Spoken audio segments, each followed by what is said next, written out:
Welcome to the Uncanny Lens, where we are exploring self-concept reflections in pop culture and media. I'm your co-host, Jinx. And I'm Minx. And we're really excited to be here. Today, we are going to be talking about the Hulu original film, The Valet. The Valet is directed by Richard Wong, and the screenplay is by Bob Fisher and Rob Greenberg. It's based on a French film by the same name. Okay, so let's get into this. We start off with about three main characters that we see when things really get started, right? So we're starting off with Antonio, with Olivia, and Vincent. And the mom. I would say the mom is actually a pretty main character as well. Oh, absolutely. Absolutely. We're not necessarily expecting it, but I would argue that she was also. And interestingly enough, that character was played by a famous Latina actress who I believe passed away either during filming or right after filming. Oh, wow. Oh, I didn't know that. And so the film is actually dedicated to her and her memory. She played Antonio's mother, Cecilia, Carmen Salinas. One of the things I really appreciated about this movie is, so I didn't grow up around white people or like white people culture.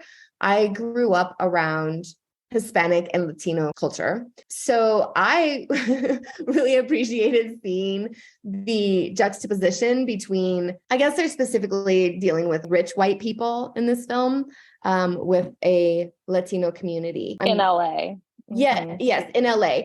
I know that we see a few things that reference Benny. That character talks about Puerto Rico a lot. So I don't know if the entire family is of Puerto Rican descent. I know that they did at one point mention where Mama was from, but I don't remember what the name of the town was. They said it was a village that was so small it didn't even show up on a map. Yeah, I can't remember either. But I love that because it shows where it kind of gives us a starting point, even though we don't find that information out until later in the film. It does give us a starting point of where some of the self-concept may have started, with somebody who is in a town, a village so small it didn't even show up on a map. So yeah, so irrelevant to the rest of the world. Right. And yet so important, right? It's just, it was so beautiful. Okay. For anyone who has not seen this film, I highly recommend it. It definitely is a really good example of self-concept, and where you can see self-concept being very obvious in the decisions that people are making. And you can also see where these things start to shift. That's one of the things that I think makes this film so interesting to watch, is it's very obvious where things start to shift for each character. And when they start making new decisions based on a shift in their own self-concept, which I really loved watching. So a wealthy businessman named Vincent ends up offering Antonio an unusual proposition to pose as his mistress's romantic partner, and chaos ensues. Antonio reluctantly agrees to participate in the charade, and he finds himself thrust into a world of luxury and extravagance. And through this unexpected turn of events, Antonio is confronted with new opportunities, challenges, and ultimately a chance to redefine his own self-concept. And let me tell you, it starts off as like, is this going to be like a fish out of water type of thing? Mm-hmm. He is put into luxury and extravagance really quickly, to where he looks like the waiter. He couldn't even order food at the restaurant, right? The guy was like, the server was like, how would you like your burger cooked, your meat prepared? And he was like, on the bun with tomato under the lettuce and tomato. It's so funny. And then yes, he got up. I don't even remember what he got up to do. Go to the bathroom. Oh, wash his hands. Yeah, and he had to wash his hands. Yeah, somebody thought that because he had been touching keys all day. That's right. That's keys. Right. Yeah. Uh-huh. So he was mistaken for a server or like a busboy or someone at the restaurant, and people kept asking him to fill up their water. So this brings up two really interesting points to explore, right? And so this is not necessarily for us to explore. We're not going to have the answers for this. This is for our listeners and ourselves to explore internally. A couple of things come up here. First of all, I see this opportunity for us to look at the people that he's interacting with in this situation and what their self-concept is in relation to people of color, that maybe they think they're better than them. And so it's a lot of rich white people. Right. And so we might see where their self-concept may be indicating that they have some prejudice and racist tendencies that allow them to think that they're better than someone else. And that they think that if they see a person of color, in this case, Antonio is brown, so they see a brown man dressed in black pants and a white shirt, they automatically assume that he's the help. So that's an interesting self-concept to explore. Yeah. And even regardless of a white person's current financial reality, right? There's still an element here that as white people, we're never going to necessarily understand.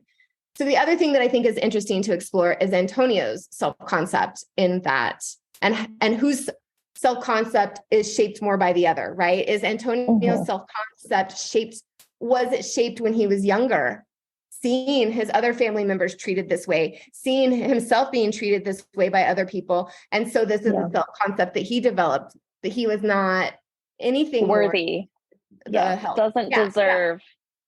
Yeah. And that, comes up later on where he doesn't feel like he deserves money. Oh, I mean, it comes up immediately as soon as it comes up even before this restaurant scene, because the original amount of money that he's offered money and he asks for only the exact amount of money that he needs to help someone in his family. Yeah. He doesn't ask for anything more. He doesn't. And we're dealing with billionaires. We're dealing with Vince is a billionaire. He's not just a upper middle class person. Okay. He's a billionaire.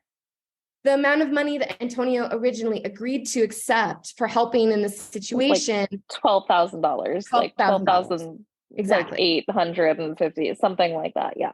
So we're already getting a glimpse into Antonio's self-concept, all sorts of things that he may be believing about money and his value and worth and all of these other things in the world. Like I said, it seems like very much like a fish out of water type of story at first, because he is kind of like, the other thing is Antonio's also not speaking up and using any boundaries, which makes me feel that maybe he doesn't feel he deserves to have boundaries, right? Because when everybody starts asking him for water, he doesn't. I mean, he tries to say, no, but this lady's like, I've been waiting for 5 minutes. And I think he also has this very kind heart and helpful nature. And he just kind of wants, I think that's just part of who he is. And so he does. Well, also like he doesn't want to cause any problems, right? Like, because probably his self-concept in this culture is that once you do push back or once you do set boundaries, then you're punished.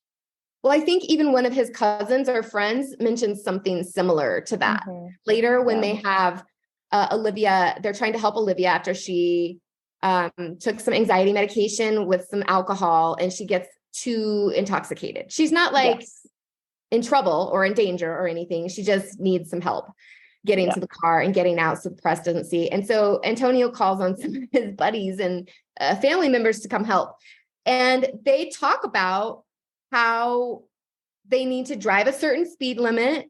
Yes. They need to be very careful because they have an intoxicated white woman in the car with 3. It would not look good if they got pulled over. Yeah, exactly. Right. And they even talk about how like there are rules they need to follow. Don't drive over 40 miles an hour. Don't do this. Don't do that. That if they follow these rules and then one of them's hungry. Yeah. This is where it makes this lighthearted and easy to take this journey of exploration, right? Because you have these heavy moments, but then there's a little bit of humor that's interjected. So we're able to process it without it starting to weigh us down. Yeah. And I appreciate that with how this film can capture those nuances of self-discovery and transformation and the impact of relationships in our life. Because Antonio, as he starts to go through his self-concept transformation, every single person around him starts to go through it as well. His son, his ex-wife, his sister, his cousins, the neighbor, his mom's boyfriend, like Olivia, everybody starts going through it. Even Vincent's wife, Cynthia. Yes. I think maybe the only person we don't really see have any sort of dynamic growth in this. No. Vincent. He's the only one that doesn't really change, which his self-concept is interesting too, because he clearly thinks he can get away with anything. Yeah. Like having money affords him to do whatever he wants. I don't pay you to, tell me that I messed up. I pay you to fix it. It's like, that's what he says at some point. Yeah.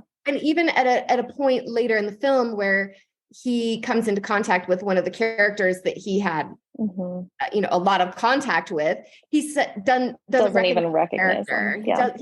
And so he just is oblivious to anything and everything around him. And I also want to point out that he specifically used this term that I thought was just very insightful as to who he was and what he believes about himself. Again, thinking of himself as better than other people. When he was talking about the neighborhood that he was trying to develop this new property in, that he was essentially going to be gentrifying, he actually says that he's gotten some of the natives fired up and that they're trying to prevent him from doing this.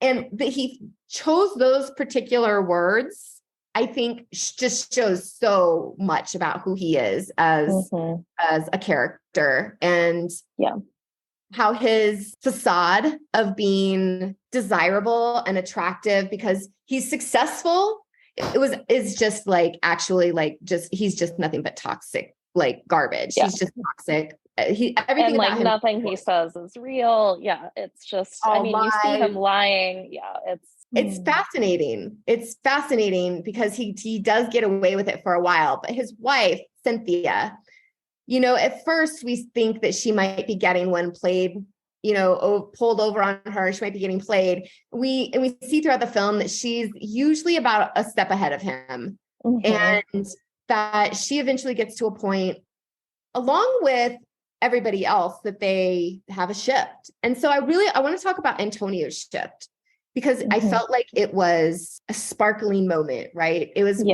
He was at the premiere with Olivia of her new film, Earhart. Cynthia, Vincent's wife, came up to him and was like, I don't believe for a second that this is real. And she offered him more money. She offered him $100,000 again, which is a joke when these people are billionaires. And he was so offended, right? That she thought that there's no way Olivia would ever be interested in him. Yeah. And seriously dating this person. He was so offended that I felt you could see it on his face right in that moment. His self-concept shifted. And that's when he stood a little bit taller. He even moved forward, like his body language, everything indicated that the shift was happening. And from then on out, he started exploring that more, right? And as he did that, the other people in his life did too, even his ex-wife, because there is a moment when they are considering, they're separated at the time. So they're considering whether or not they should try getting back together. And she says that the reason that she decided that it wasn't a good idea is because that when he was offered more money, he decided he didn't take it. No. And to her, she was saying her own self-concept is that she's the best. She's the best. And if he doesn't believe, based on his own self-concept, that he deserves the best, then that makes her feel that she's not actually the best. You know what I mean? That he's just settling or taking what he can get or these other things. And I loved that she was able to be that self-aware of herself. That's so interesting that you saw it that way, because I kind of saw her as very superficial in the sense that when she went and kissed him because she thought that he was dating Olivia, you know, and then when he's like, oh no, it's all fake. Then she's like, oh, well, like, I don't know if I'm that interested now that, you know, I know this. So I see what you're saying. I think that took her aback a little bit. And so in that moment, I could see where you were like, yeah, okay. But then when they had their little conversation, like the next day, and she like explained it to him, that's when I was just like, yeah, she's saying she she wants a better life for herself too. And Yeah. I mean, if he doesn't see his greatness, then yeah, it's not for her responsibility to convince him, because it's dragging her down, trying to convince him that he is this amazing person. Yeah. You know what I mean? And she obviously already saw that in him, and he wasn't seeing it in himself. Right. She makes that choice, which is, she didn't necessarily choose the new boyfriend that she had or whatever. She just chose to she just chose to move forward with the divorce because they were already separated. And her name was Isabel, by the way, his wife that he was separated from, Isabel. I really enjoyed that they were able to have this non-violent way of communicating with each other, even though they were in this really difficult place in their relationship. That leads me to want to talk about Olivia, and how Olivia has this self-concept of, from what I was gathering, of being a commodity. She's very much objectified. And when she tries to connect with the people that she feels are in her community, it's like her assistants and things like that. And they're generally, she has to pay people to hang out with her. Yeah. And so she also, though we can see that she's not necessarily fostering a lot of other things outside of that, right? We don't really see her trying to reach out to other people. She's kind of doing her own thing, and seems a little overwhelmed by it, and even lost. her apartment, like, I thought it was so funny that in her apartment there's like a big screen of her, like she's got a big picture of her up behind her, and I'm like, oh god, wow, that's totally something I would do, just so you know. Just get ready for it. But she's not as secure as that. Like, we see that, but then maybe it's just she sees her beauty as her main value. Like, that's where she sees that she is valuable and that she matters, is because of her beauty. That's so interesting. I mean, that could be. I mean, personally, for me, when I started modeling and doing burlesque and things like that, I couldn't believe that I looked that way. I was like, what? I'm beautiful? I had no idea. I had no idea I was beautiful. And so I wanted to constantly be surrounding myself with these images, reminding me that I was beautiful, because I didn't believe that about myself. And so I could see where you could say that that could be an indication of insecurity. I could also be embracing that you actually are beautiful, right? From what I could tell from the movie, never really got into these details, but from what I could tell, Olivia also owns a production company called Silver Siren Productions.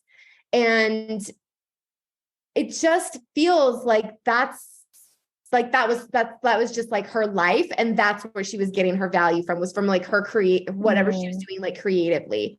And that might involve her looks and fashion and glamour and all of that comes with like being in the industry. And so I think that is a fair assessment, that like there is some insecurity somewhere that was going on because she's become like objectified and commodified. And I think that, and lonely. Absolutely. And I think that was something that was really true for me when I had a poor self-concept, was, I believed that people only wanted to hang out with me if they were getting something out of me. Right. So if it was like in a romantic relationship, well, he was maybe getting sex. Or if it was like a friendship, oh, well, they were getting a ride to work, or, whatever it may be, it felt like, And then if I wanted to just hang out with someone, it seemed like nobody was around.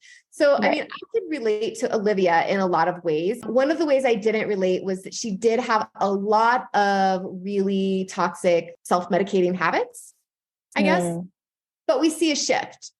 So with the food, especially like what she's putting in her body. Like, she's not getting enough nourishment. And then she actually gets to spend some time with Vincent and his family. No, Antonio. Not by choice. Oh, Antonio's family. Thank you, Antonio. Yeah. With Antonio and his family. And they start feeding her. And she is like, oh my gosh, this is amazing. Like, she starts to enjoy life and being around people that like seem to actually be interested in her, Right. They're like excited about her projects. So I am going to say that they were also objectifying her, because this is true. They wanted to sit They've by her. probably never been around. Right. They were very, Like very they've never excited to met have a celebrity yes. in that way. And so but here's where it was a little different from my perspective. It was a little different because they were being supportive of her. They were like encouraging her and telling her what they loved about everything that she does. They weren't trying to get something from her besides a picture. They weren't trying to, or a story, I guess, a memory. Maybe they were trying to get a memory from her, but they weren't trying to get a movie made or get cast in a movie or get funding for this or money. Blah, blah, blah. They weren't using her in that way. They were, they were wanting to share themselves with her as well, though, as we see with Marco, Antonio and Isabel's son, who is in a play, a Shakespeare play, and the family is supporting him too, right? And so there's like this whole conversation about the support that this family gives each other and talking about these different things and how they spend time with each other. Not only that, because of Cecilia, the mother, Antonio's mother, is dating Mr. Kim, the neighbor, right? And they don't speak the same language. Mama speaks Spanish and the neighbor is Korean. The Korean family is also included in like this whole, like just so beautiful. Like the whole family is there. The Korean family, the Latino family, and they're all there and they all want to be a part of this with her. And they're so excited about her. And they're just, it's just such a beautiful moment. And later when Olivia is at home alone and she has a moment where she has this opportunity, she's reflecting obviously on something that's happened and she has an opportunity. She can either continue doing the patterns and behaviors that she's done before that feeds into her old self-concepts, or she can choose something new in this moment. And she pulls out a bottle of wine from the refrigerator. And as she's getting ready to do that, she looks over and she sees the plate of tamales that the family sent home with her. With the white girl. They kept calling her the white girl the whole time. So she sees this plate of tamales and she decides to get her ass dressed and go to the play instead of sitting there getting drunk and taking her anxiety and spiraling in the way that she had spiraled. Right. And support somebody else in the way that she felt supported then, by those people. Yeah. It was, I felt like it was such a beautiful sort of full circle kind of moment. And, while that's not where the story ends, there are a lot of, things I don't want to give away for anybody who hasn't seen it and still would like to watch it. But I would like to say that there are so many ways that other characters ended up growing because Antonio made the choice to shift, and that it was interesting to be able to watch each character go through that shift and to see how it impacted their life in a way that made their life more fulfilling, because they started to have a more favorable concept of themselves.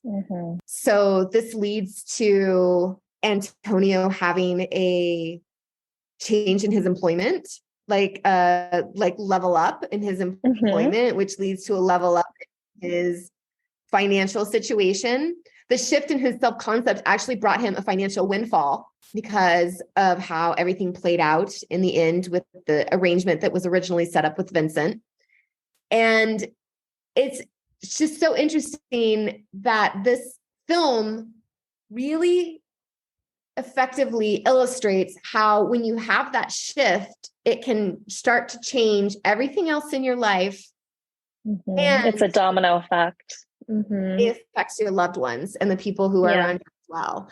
And fortunately, this film allowed us to see a very positive way of that happening, because I think in a lot of dysfunctional and abusive or violent families, when someone has a shift in self-concept and they start to go towards a more healthy and favorable way of thinking about themselves, having boundaries, things like that, in an abusive dynamic, that can be dangerous, and it can be something that causes people to react very differently and hostile even, you know what I mean? So I love that we got to see what it looks like in a relatively healthy family Yeah, There were like a some win-win. boundaries. Win-win-win-win-win. It was, just a generally win-win situation. So what are some of your personal reflections? Like, what are some of the things that you felt that really stood out as far as self-concept and key lessons and takeaways that you had from this film? I echo a lot, obviously everything that you said. One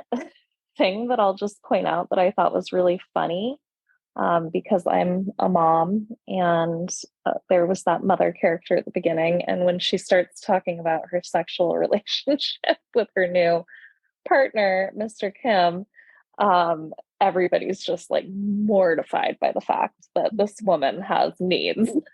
Yes. That she is like a sexual being and not just a mom. Yes. um, and she was perfectly comfortable in that. Like, she didn't let anybody shame her or anything. And I really loved that. I feel like she had a very full self-concept throughout, a very secure, very healthy self-concept throughout the entire story. And in the end, I think that Antonio was able to understand his mother a little bit more, after going through this shift. It was like more acceptance, more love, more understanding of people fully. Yeah. Everybody's not just one thing, and I think that he thought he was just one thing. He thought he was just a valet, but that's just a teeny, teeny, tiny piece, right? The mom isn't just a mom. The valet is not just a valet. The actress isn't just an actress. We have all of these things in ourselves. I love that this is something that you got out of this film because I didn't. And so I really appreciate that. So I've watched this twice now because the first time I watched it, I was just like, let's see what this is. And then I was like, oh my God. And then when we decided to cover this movie for the podcast, I rewatched it because I wanted it to be fresh in my head. But I remembered when I first saw it, even thinking that I wasn't really sure I was going to like it. It looked kind of like a silly, like 90s kind of rom-com sort of thing. And I fucking loved it. I really thought that it was a well done, like feel good, wholesome kind of movie that just illustrates all of the good things in life, and that you don't need the glamour, glitter, fashion, and fame, or the $1 billion or whatever, as long as you are good with you. Like, you know what I mean? Yeah. And that's essentially what I think came to be true for most of the characters. It was some sort of realization, and some had more to do than others, right? Everybody was at a different point in their journey. But I do love that you saw that it wasn't just that we are just a valet or just the mother. And that's, I also want to say that I love that the mother was able to share so freely with her children, because it sounded like they all were really a team. And so something they talk about in the film a little bit was Antonio's having to go to work early. But he had to start working at a very young age because his father was killed in a knife fight. Was trying to help somebody. He was trying to help someone and was stabbed by a knife, and he died from the knife wound. And so I believe he said his sister was 9 when that happened. I'm pretty sure he said she was 9. She was young. So he had to start helping out, and he had to start working and doing these things to help out. And that in itself, if you're taught at a young age that your only value is work and meeting someone else's needs, whether it be because you have to help out with your family because there's been some kind of trauma, or if it's because you're in a home that's full of violence and trauma, and it's like you don't have a choice, right? Like that was a lot of what I had to deal with. I really just felt like I wasn't worth anything, I was in a violent situation, but I felt like I wasn't worth anything unless I was doing something for someone, right? And so it's like carrying that into adult relationships, it can have an impact, because if you feel like you're not worth, like, if you feel like your friends or your family, or whoever, your loved ones don't want to be around you unless you can give them something, which is exactly something that I was talking about earlier with in Olivia's character, then it's, what value do you offer to people? Then why would anybody want to be around you if you can't do something for them? Right. Like those are the types of thoughts that come up. Antonio didn't seem to extend that into his personal relationships, but it did very much seem to be a part of his work identity. And that was somehow such a big part of his identity that it influenced his willingness to want more. Right. And also, just a scene that comes to mind right now is when he's with all of his coworkers at the valet stand and he's trying to tell a story and nobody's listening to him. It's just everybody's talking over him and he's like, okay, I'll tell you that story. Like, he doesn't feel useful unless he's just working, right? So he goes and runs another car, he I want to offer a couple of recommendations for anybody who may be resonating with the film's themes or any of the things that we've talked about so far, or if you just have a desire to further explore the topic of self-concept in relation to this particular film, right? So first of all, I want to recommend a book, actually, which I have found to be really helpful to me to sort of explore some of the things that I might not know to explore around race and how that may impact my self-concept and what my self-concept is in that regard. So the book that I would like to recommend is a book called This Book is Anti-Racist, and it's by Tiffany Jewell. And it's a great book full of exercises to help you explore these things, okay? There's no judges. There is absolutely no judgmental anything involved in this. It is simply to ask you to look inside of yourself. And so if you feel like anything like that is coming up for you listening to this, I highly recommend checking that book out, and just know that this is something that I'm reflecting on as a white woman as well. And I think we really wanted to bring up representation. Absolutely. Because, I feel like, honestly, a lot of the stuff that I watch is a bunch of white people, a lot of the books that I read, it's about a bunch of white people. And I think we were discussing a couple weeks ago just why representation matters. And there's that scene when he becomes the hero to all of the people in the kitchen. Yes. And they're just clapping and they're like, you're a hero. We want to be just like you. So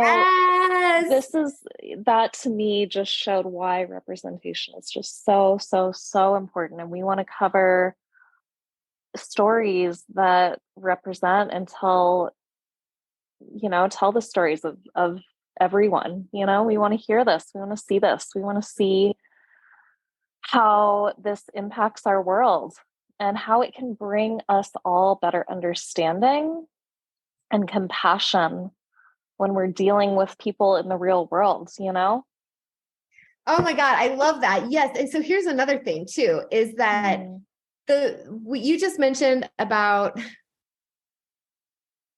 everybody in the restaurant. I'm so glad you brought that scene up because it's a really, really important scene to his self-concept. Oh yeah.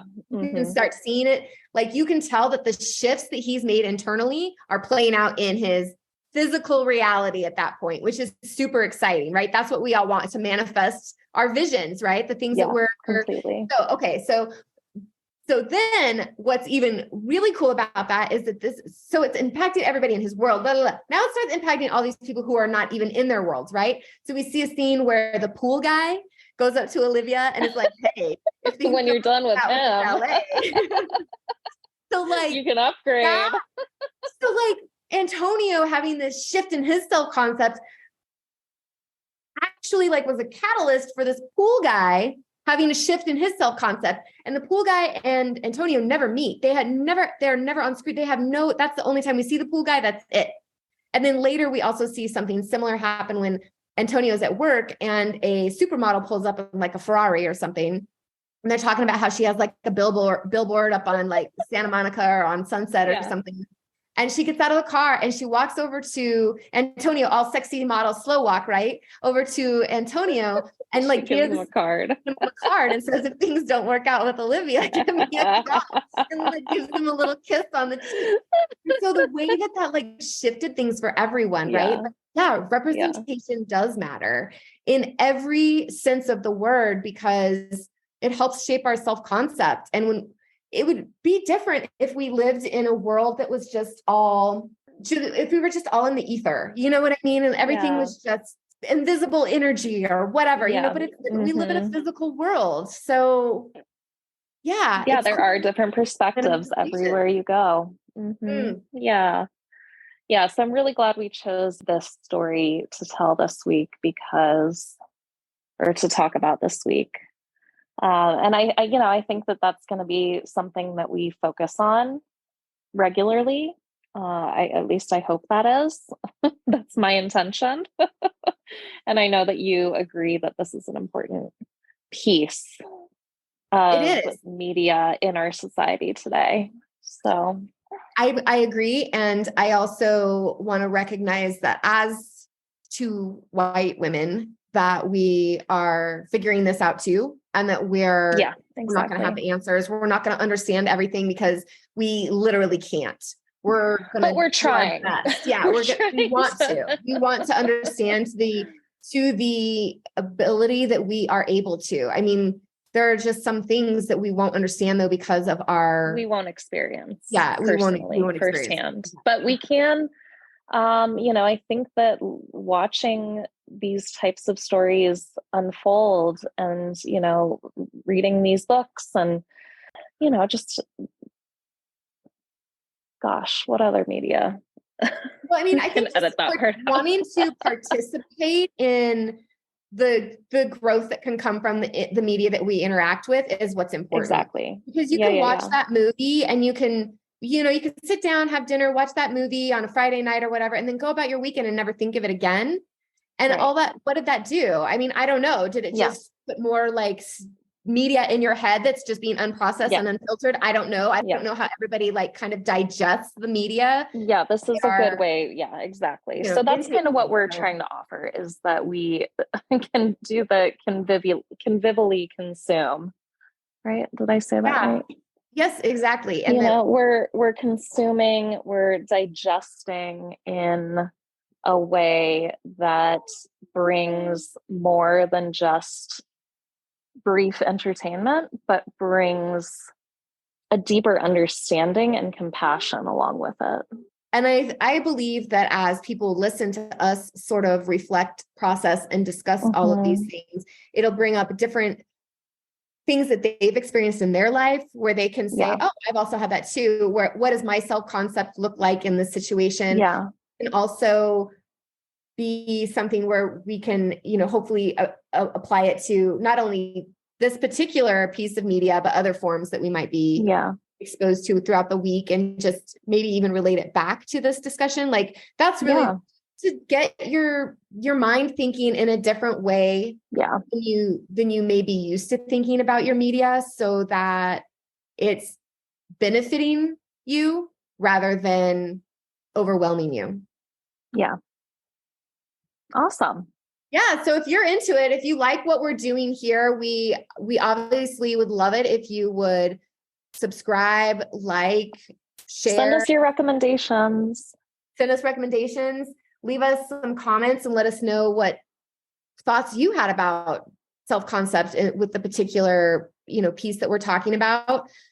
You can reach us at Uncanny Occasions on pretty much all social media outlets. You can also visit us at www.uncannyoccasions.com. I don't know if anybody says www anymore. I feel like that definitely shows you that I started using the internet when the internet started. Totally. I was like, what does that say about like www. Generational? At least I didn't say www period. So again, subscribe, leave reviews, share, And let us know if there's something that we could offer that would be helpful, like mindful journal prompts, anything like that. We're open. We're developing some content right now. So let us know and tools. Take it into consideration. Yeah. Awesome. Thanks for joining us. And until next time, have a great one. Yeah. Enjoy your week.